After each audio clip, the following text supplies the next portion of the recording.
Hungry dog tracked down orphaned wolf cubs. What it did to them is hard to believe. When a hungry dog tracks down orphaned wolf cubs, the cubs are terrified for their lives. They've lost their mother and are in desperate need of care and food. What the dog does to the cubs is hard to believe. The dog kept his nose low to the ground and sniffed amongst the leaves and branches, searching for the scent that had caught his attention. He'd stopped in his tracks and listened carefully. He knew he was close to what he'd been tracking. With even more determination, he pushed forward. He'd been out with his owner for hours now, and he didn't mind usually, but today it was hot and he was getting hungry. Early in the morning, they woke up to go out before the sun got too high. Breakfast felt like a long time ago. The dog ran out of the trees into an open space. He found what he was looking for. Carefully, the dog went near a big hole in the ground. Standing at the edge, he looked down and saw 4 small wolf cubs huddled together. He growled softly and scratched the ground, making the cubs shiver and cry. Inside the hole, 4 scared wolf cubs looked up at the big shadow. The cubs huddled closer, hoping to survive together. They waited for their mom to come back. She went out to find food, but she hadn't returned yet. The cubs were getting hungry. 2 days passed, and their mom still didn't come back. The cubs started to cry because they were so hungry and scared. They were too small to leave the den alone. They hoped their mom would return soon, or they might starve. Another lonely night passed, and their mom still didn't return. The cubs were desperate and hungry. They peeked out of the den, hoping to find food nearby. Suddenly, the ground gave way beneath them, and they fell into a deep hole. They cried and tried to climb out, but they were too weak. Above, they heard noises of shouting and water splashing. Exhausted, they huddled together at the bottom of the pit. Meanwhile, Stephen was fishing by the lake, enjoying being in the forest. That's why Stephen built a cabin at the edge of the forest, so he could be close to nature. He called his dog, Chief, who bounded over eagerly. Stephen chuckled to himself, thinking his fishing luck was scarce with Chief around. He decided it was time to head home for lunch. As he packed up, Chief's behavior suddenly changed.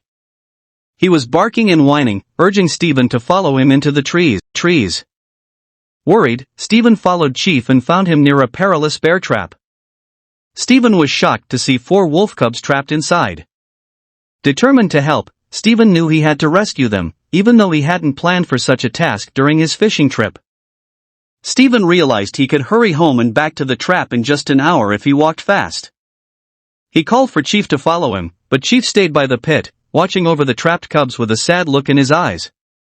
Stephen understood that Chief wanted to protect the cubs, so he left Chief behind and went home. He returned an hour later with everything needed to rescue the cubs, along with some food. The cubs were thin and weak, suggesting they had been on their own for a while. Stephen knew he had to take them home and care for them. At his cabin, the cubs initially stayed huddled in a corner of the box, but soon grew curious. They cautiously approached Chief, who welcomed them with open arms, or rather, paws. Chief seemed to care for the cubs as if they were his own.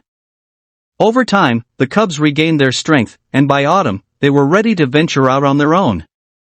Stephen had built an outbuilding for them to return to if needed, but eventually, they spent more time away from the cabin, embracing their natural instincts. Each night, Chief would bark until the wolves returned home, showing his protective nature. After a year under Stephen's care, the wolves became more independent, spending less time at the cabin. As the nights passed, Chief still called out for the wolves to come home, but they rarely returned. Eventually, they left for good, which made Stephen sad, but he knew they belonged in the wild. Chief missed the cubs dearly, they were like his own children. Without them, he lost his enthusiasm and no longer wanted to go for walks with Stephen. Stephen tried to explain to Chief that the wolves had grown up and needed to be in the wild, but Chief couldn't understand why they had to leave. With the arrival of spring, Stephen found himself alone in the forest, gathering mushrooms. He missed having Chief by his side, but he hoped that Chief would return to his old self eventually. While collecting mushrooms, Stephen spotted 2 wild boar piglets. He knew their presence meant adult boars could be nearby, posing a threat. Suddenly, he heard snuffling behind him and turned to see an adult boar charging at him. Stephen climbed a nearby tree for safety, hoping for help to arrive soon. So, he started calling for Chief, hoping the dog would scare off the boar. But after shouting for 10 minutes, it was clear Chief wasn't coming. Maybe he hadn't heard or didn't care. An hour passed, and the boar stayed put, threatening Stephen's safety. Just as Stephen was losing hope, he heard a growl. Looking around, he saw 4 wolves approaching, the same ones he had rescued. They circled the boar, giving Stephen a chance to climb down and escape. Stephen realized the wolves were repaying him for saving them. He was grateful and amazed by their help. Back home, Stephen warmed himself by the fire, still in disbelief at what he hadn't expected Chief to abandon him, but the dog seemed sadder than usual. Suddenly, Chief perked up, hearing a howl outside.